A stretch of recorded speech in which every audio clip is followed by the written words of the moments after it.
Bonjour tout le monde. Bonjour tout le monde. Aujourd'hui on se retrouve. On va passer sur des recettes un petit peu plus techniques. Hein, qu'est-ce que ça pense? Ouais, technique. On va vous proposer une recette de macarons à faire à la maison. Alors les macarons, il y a plein de façons de les faire. Il y a plein de recettes. Ça dépend beaucoup du four, ça dépend de plein de choses, d'accord? Donc aujourd'hui, on va faire une recette qu'on peut utiliser chez soi avec un four ventilé dans lequel on ne peut pas arrêter la ventilation. D'accord? On va essayer ça. Qu'est-ce que t'en penses? Ouais? Qu'est-ce qu'on fait en premier? Le flemme. Eh ben, allez. Alors, quels sont les ingrédients qu'il nous faut pour réaliser nos macarons? Ouais. Ça c'est pour cuire ça, donc c'est pas gênant. Là, qu'est-ce qu'on a? Les blancs d'œufs, la poudre d'amande, du sucre glace. Ouais. Et des blancs d'œufs. Alors, il nous faut 110 g de blanc d'œuf, 300 g de sucre, 150 g de poudre d'amande, 150 g de sucre glace tamisé et 105 g de blanc d'œuf. Pourquoi en deux fois les blancs? Parce qu'on a des blancs pour faire une meringue italienne avec notre sucre et des blancs pour faire notre base de préparation amande, sucre glace, blanc d'œuf. On a besoin d'une poche avec une douille ronde, papier sulfu ou alors si vous avez à la maison ce qu'on appelle des feuilles six pattes. C'est un genre de feuille en caoutchouc. Alors, on va procéder au mélange. On va mélanger cette partie ensemble et on va mettre notre sucre à cuire. Alors, Kenny, on a pris deux saladiers. On va faire deux couleurs. On va faire du bleu et du rose en macaron. Kenny, tu verses la poudre d'amande là-dedans. Ensuite, le sucre glace. C'est toi aussi, oui. On mélange un petit peu juste comme ça. Pour pas que le sucre glace est très volatile, donc ça va éviter qu'il s'envole de partout quand il est mélangé à la poudre d'amande. Voilà. Comme ça. Dedans, on va verser nos 105 g de blanc d'œuf. Alors là, on n'hésite pas à bien mélanger, à casser les grains. Pas 4 grains du tout.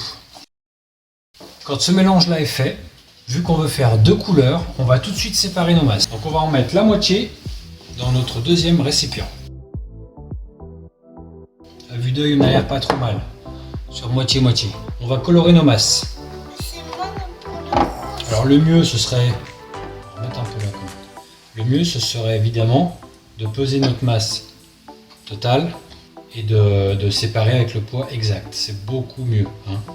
On prend un petit peu de colorant bleu. C'est moi qui le mets, le colorant. On le met comme ça. Alors là, on a du colorant en poudre. Si vous avez du colorant liquide, bah, utilisez le colorant liquide, c'est pas gênant. Hein. Mais ce qu'il y a, c'est que si on met le colorant en poudre, c'est quand même mieux. Parce qu'on ajoute une matière sèche et non une matière liquide dans notre base. Alors là, on a peut-être l'impression que ça va être très coloré, mais il ne faut pas oublier, c'est que à ça, on va y rajouter de la meringue italienne. Donc ça va nous éclaircir la masse. Allez, on passe à la cuisson du sucre. Notre sucre est dans la casserole. On va lui mettre un petit peu d'eau pour l'humidifier, mais il ne faut pas en mettre trop, parce que plus on va mettre d'eau, plus il va être long à cuire. Alors, pour savoir s'il y en a assez, on va le mélanger un peu comme ça. Si vous avez une cuillère, mélangez à la cuillère, peu importe. Et on a tout le sucre qui est imbibé d'eau. D'accord? Il y en a.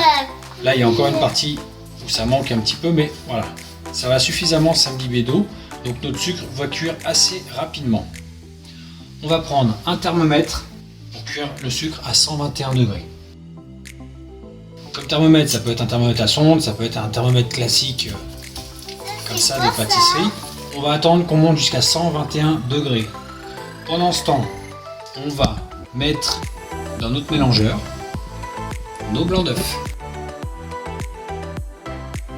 Alors quand notre sucre va arriver à 115 degrés, on va mettre à monter nos blancs d'œufs pour qu'ils soient déjà mousseux au moment où on va verser le sucre dedans. Une fois que le sucre arrive vers les 115, vous commencez à mettre le mélangeur à tourner. Alors, le sucre est à température, on enlève le thermomètre, mettez-le directement dans un verre d'eau, ça va bloquer le sucre qui est en train de de durcir, en fait, ça permet de durcir le sucre au du thermomètre. On verse notre sucre dans le mélangeur, on baisse un peu la vitesse et on le verse bien sur le côté, parce que si on verse sur le fouet, ça va tout gicler de partout. Donc la vitesse réduite, le temps de verser, on verse le sucre assez rapidement et après on augmente gentiment la vitesse. Pour pas que ça vienne faire des grains de sucre en bas entre le contraste chaud-froid du sucre et des blancs. Et on remet. Hop. Là on commence à avoir une meringue qui a une bonne texture, qui se tient bien. La cuve est chaude encore, mais on va pas attendre qu'elle soit froide. Parce qu'on va procéder notre mélange quand il est encore tiède. C'est plus facile. Plus la meringue est froide, plus vous aurez du mal à l'incorporer au reste du mélange. On a notre meringue qui se tient bien, d'accord? On a nos deux mélanges. Donc on va procéder comme tout à l'heure. On va diviser notre meringue en deux pour chacun des mélanges. Par contre, on va d'abord en mettre un tout petit peu, juste pour faire un premier mélange. Parce que le but de la masse à macarons, c'est pas de les faire ce qu'on appelle macaronner, c'est-à-dire que notre pâte elle va retomber et elle va perdre un peu l'air qu'il y a dedans. Donc on met une corne équivalente dans chacun, comme ça on sait où on en est. Donc comme tout à l'heure je vous ai dit, si vous avez une balance, vous pouvez peser votre masse, et bien là la meringue c'est pareil, on peut peser le poids total, le diviser par deux et on le répartit sur nos deux récipients. On mélange tranquillement, sans y incorporer d'air, sans faire retomber trop la masse. On y va tranquille, comme ça. Ça, c'est suffisant. On fait pareil avec le bleu. Voilà. Même chose. Maintenant, ce qui reste, on va le diviser en deux et on va le mettre dans chacune de nos masses. Alors, on continue notre mélange tout en douceur, tranquille. Donc on mélange à contrario comme ça. C'est le principe d'un pétrin, c'est-à-dire que le récipient tourne dans un sens, la spatule dans l'autre. Ça permet d'actionner le mélange plus rapidement, mais sans le faire retomber. Vous voyez que si on est là juste avec notre spatule ou notre fouet à mélanger comme ça. Voilà. Donc là, notre mélange, il est homogène. Alors on est sur un bleu pastel, d'accord? Peut-être que ça rend assez clair, mais c'est vraiment du bleu pastel. Parce que nous, on ne voulait pas les couleurs foncées. Maintenant, c'est pour limiter aussi la consommation de colorants. Hein. On n'est pas, c'est pas jamais très bon d'en manger trop. On fait pareil avec le rose. Nos deux mélanges sont prêts. Maintenant, on va les mettre en poche et on va les pocher sur les plates. Alors, on va les poches. On va commencer par les roses. Petit conseil pour les macarons, quand on poche des macarons, on les poche bien droit, d'accord? On va empocher sur notre sile-pâte et on va empocher sur notre papier sulfurisé, d'accord? On verra la différence à la sortie du four, ceux qui auront la plus jolie collerette. Donc je rappelle, la collerette, c'est ce qu'il y a autour du macaron qui fait cette petite épaisseur en fait. Alors bien droit, et on coupe net. On va faire pareil sur notre papier sulfu. Allez, on continue avec les bleus. Donc on a une masse qui est quand même un petit peu liquide, qui s'étale un petit peu. On va les laisser croûter une demi-heure, c'est-à-dire que le dessus va sécher un petit peu. Quand on les touchera avec le doigt, ce ne sera pas collant. Avant de pouvoir les enfourner à 150 degrés. Là, nos macarons, ils ont croûté. Tu touches. Quand on pose le doigt dessus, ça colle pas. Ah, écrase-les pas, t'es fou!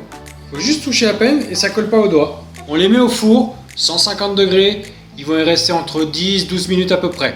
Là, on voit là vraiment la cuisson en cours parce que on veut qu'ils aient la collerette autour, qu'on ait du moelleux dedans et que quand même le dessous soit cuit. D'accord ?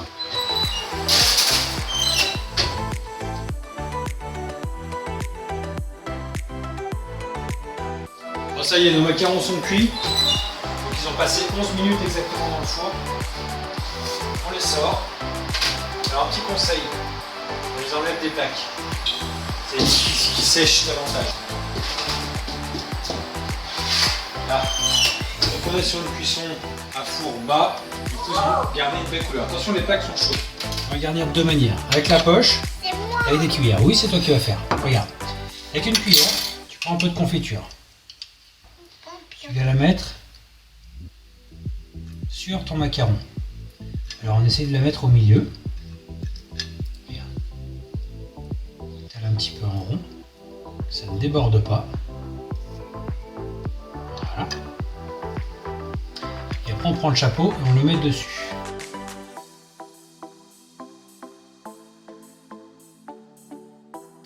Et cela, on a du chocolat blanc du coup dans la poche. Vas-y, prends dans les mains.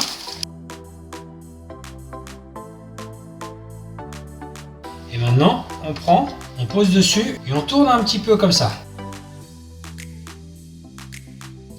Bon, ça y est. Voilà nos macarons.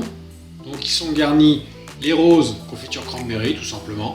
Et puis les bleus, une petite ganache chocolat blanc. Voilà, c'est ce qu'on avait à vous proposer. Qu'est-ce que t'en penses si on goûte? Hein? Eh ben vas-y, choisis. Tu veux un rose ou un bleu? Tu veux celui avec le chocolat, attends. Allez, vas-y. Tu veux les deux? Vas-y, goûte. C'est bon? Ouais? Bon, tu vas liker alors? Bon, alors, si vous avez aimé notre vidéo, bah, vous la likez. Faites partager notre chaîne et puis abonnez-vous. Hein? C'est bon? Voilà. Hop, regarde, on fait voir comme ça. Voilà, un macaron sympathique. Bon, on vous dit à bientôt. Ouais, j'ai fait le coca moi. Tu dis au revoir? À bientôt. À la prochaine vidéo.